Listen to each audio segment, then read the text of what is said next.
నేను రాబోయే కొద్ది రోజుల్లో తెలుగుదేశం పార్టీలో చేరి మైలవరం నియోజకవర్గంలో అట్లాగే మిగతా కూడా తెలుగుదేశం పార్టీతో ప్రయాణం చేస్తూ ఎవరైతే నాతో పాటు ఇంతకాలం మైలవరం నియోజకవర్గంలో వైఎస్ఆర్ కాంగ్రెస్ పార్టీలో పనిచేశారో భావసారూప్యత కలిగి నా నాయకత్వంలో నియోజకవర్గ అభివృద్ధి కోసం ఎవరైతే శ్రమించారో వాళ్ళందరితో మాట్లాడి తెలుగుదేశం పార్టీలో చాలా సంవత్సరాల నుంచి ఆ పార్టీ అభివృద్ధి కోసం నియోజకవర్గ అభివృద్ధి కోసం కలిసి పనిచేస్తున్నటువంటి సోదరులందరూ ఉన్నారు. వారితో భావసారూప్యత కలిగి వారి నాయకత్వంలో నాయకులు కావచ్చు, కార్యకర్తలు కావచ్చు, వారితో కలిసి వారి వెనక సాగేటట్టుగా తెలుగుదేశం పార్టీ కార్యవర్గం వెనక నడిచేటట్టుగా నన్ను ఇష్టపడి నా పనితీరు నచ్చి ఉన్న నాయకులందరినీ కూడా కలుపుకొని రాబోయే రోజుల్లో అతి త్వరలో తెలుగుదేశం పార్టీలోకి చేరటానికి ముహూర్తం అదంతా నిర్ణయించుకొని పత్రికా సోదరుల ద్వారా తెలియజేస్తాను.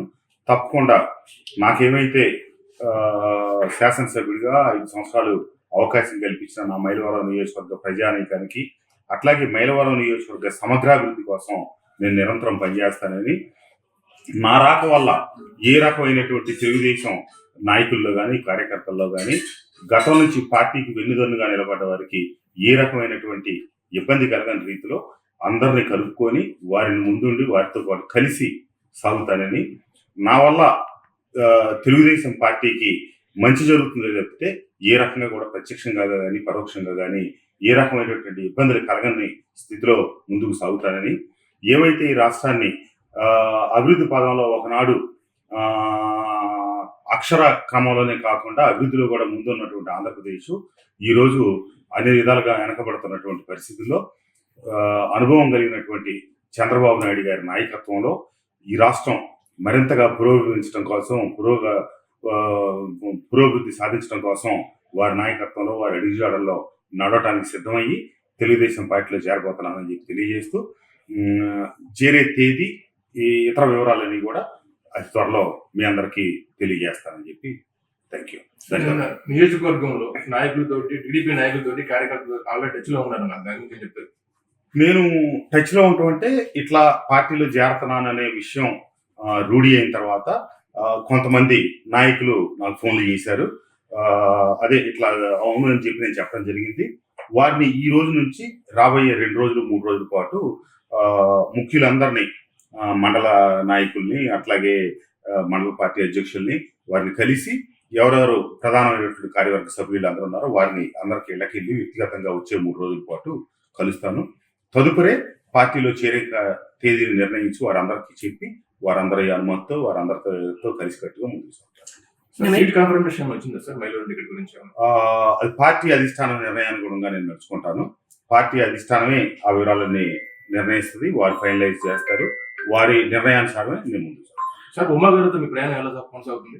ఉమా గారితో నాకు ఎటువంటి ఆస్తి తగాదాలో ఇతరత్ర వ్యవహారాలు లేదు. రాజకీయంగానే మేమిద్దరం కొద్దిగా 2018 నుంచి వారి మీద నేను పోటీకి వెళ్ళా కాబట్టి వారు నన్ను కొంచెం వ్యక్తిగతంగా దోషంలో దిగటం, అదే మేరకు నేను కూడా కొన్ని ప్రతిస్పందనలో రావటం, ఇట్లా మా ఇద్దరి మధ్య అనేది కొంత వ్యక్తిగతమైనటువంటి స్థాయికి అది వెళ్ళింది. కానీ అది సరైనది కాదు. నేను రాజకీయాలు ఎన్నోసార్లు గతంలో కూడా చెప్పాను. మన రాజకీయ ప్రత్యర్థులమే తప్పితే వ్యక్తిగతమైనటువంటి మనకేం వైరం లేదని చెప్పి, అలాగే రాజకీయంగా ఈ రోజున వారి దగ్గరికి అదే పార్టీలోకి ఆ వేదిక మీద నేను వస్తున్నాను కాబట్టి వారందరితో కూడా కలిసి పనిచేయడానికి నేను సిద్ధంగా ఉన్నాను. తెలుగుదేశం పార్టీ బలోపేతం కోసం, ఈ జిల్లా, ఈ రాష్ట్ర అభివృద్ధి కోసం అందరితో నేను కలిసి ప్రయాణం చేయడానికి నేను అందరూ పార్టీకి క్రమశిక్షణ కలిగినటువంటి సైనికుల్లాగానే ఉంటారని నేను భావిస్తా ఉన్నాను. ఆ మేరకు ప్రతి ఒక్కరిని నేను వ్యక్తిగతంగా కలుస్తాను. రాబోయే పరిణామాలు ఏ రకంగా జరుగుతాయో అన్ని చూద్దాం. వైసీపీని వేయడానికి గల కారణాలు, పరిస్థితులు ఎలా ఉంది? నేను గతంలో చెప్పాను, సంక్షేమమే తప్పితే అభివృద్ధికి ప్రాధాన్యత ఇవ్వని పరిస్థితి. అభివృద్ధి సంక్షేమం అనేది రెండు కలిసి ముందుకు సాగాలనేది నా పూర్తి అభిప్రాయం. సంక్షేమం లేని అభివృద్ధి కానీ, అభివృద్ధి లేని సంక్షేమం కానీ ఈ రెండు సరికాదు అనేది నా భావన. కానీ ఆ రెండింటిని బ్యాలెన్స్ చేసుకుంటూ ముందుకు సాగాల్సిన పరిస్థితుల్లో ఒకదాన్ని మీదేసుకొని అభివృద్ధి అనే దాన్ని పూర్తిగా పక్కన పెట్టడాన్ని నేను జీర్ణించుకోలేక, నేను నాకు నమ్మి ఓట్లు వేసిన ప్రజలకి కొంతమేరకు నేను అభివృద్ధి చేయగలిగాను చెప్తే, నేను అనుకున్న మేరకు నా లక్ష్యాలు నేను చేరుకోలేకపోయాను. అది బాబు గారి వల్లనే సాధ్యమవుతుందని, చంద్రబాబు గారి నాయకత్వంలో అయితేనే నేను అనుకున్న అభివృద్ధిని పూర్తిగా సాధించగలుగుతాననే ఉద్దేశంతో ఈ నిర్ణయం తీసుకోవడం జరిగింది. తప్పకుండా ఎట్టి పరిస్థితుల్లో కూడా గతంలో ప్రజలకి ఎల్లకాలం చాక్లెట్లు, బిస్కెట్లు ఇచ్చి పబ్బం గడుపుకుందాం అనే దానికి కాకుండా, నేను గడప గడప తిరిగినప్పుడు కానీ, నియోజకవర్గంలో ఎస్సీ కాలనీలు, బీసీ లోకాటిలు తిరిగినప్పుడు చాలా మంది తల్లులు నన్ను అడిగారు, మేము ఎంతకాలం ఈ ఇచ్చే సంక్షేమ పథకాలు లేకపోతే ఈ అమ్మఒళ్ళు, చేయూతులు వీటి మీదే ఆధారపడి బతకాలి? మా ఇంట్లో మా బిడ్డలో రాజశేఖర రెడ్డి గారి హయాం నుంచి ఫీజు రియంబర్స్మెంట్లు వల్ల, అట్లాగే చంద్రబాబు నాయుడు గారి హయాంలో విదేశీ విద్యాదేవుల్లో ఇట్లాంటి అన్ని కార్యక్రమాలతో ఉన్న బిడ్డలు వారి భవిష్యత్తు ఏంటి, వాళ్ళకి ఉద్యోగ అవకాశాలు ఏంటి, ఇక్కడ ఉద్యోగ కల్పన ఏంటి, మా పిల్లలకు ఉద్యోగాలు ఇప్పించరా అని చెప్పి అడిగారు. మనం అభివృద్ధిని చూపిస్తే, మౌలిక వసతులు ఏర్పాటు చేస్తే, పరిశ్రమలు వస్తే బిడ్డలకి ఉద్యోగాలు దొరుకుతాయి. ఆ రకంగా ఆ కుటుంబాలు వారి కాళ్ళ మీద వాళ్ళు నిలదొక్కుకోవడానికి మనం ముందు చూపుతో సాగాలి తప్పితే, ఎప్పుడు మనం వేసే చాక్లెట్లు, బిస్కెట్లు తిరిగి ఆ కుటుంబాలు పూర్తిగా సర్వతోముఖాభివృద్ధి చెందుతాయి అనే భావన ఎట్టి పరిస్థితిలో కరెక్ట్ కాదు. పేదవారికి ఆర్థికంగా నిలదొక్కుకోవడం కోసం సంక్షేమ పథకాలు అందించాలి.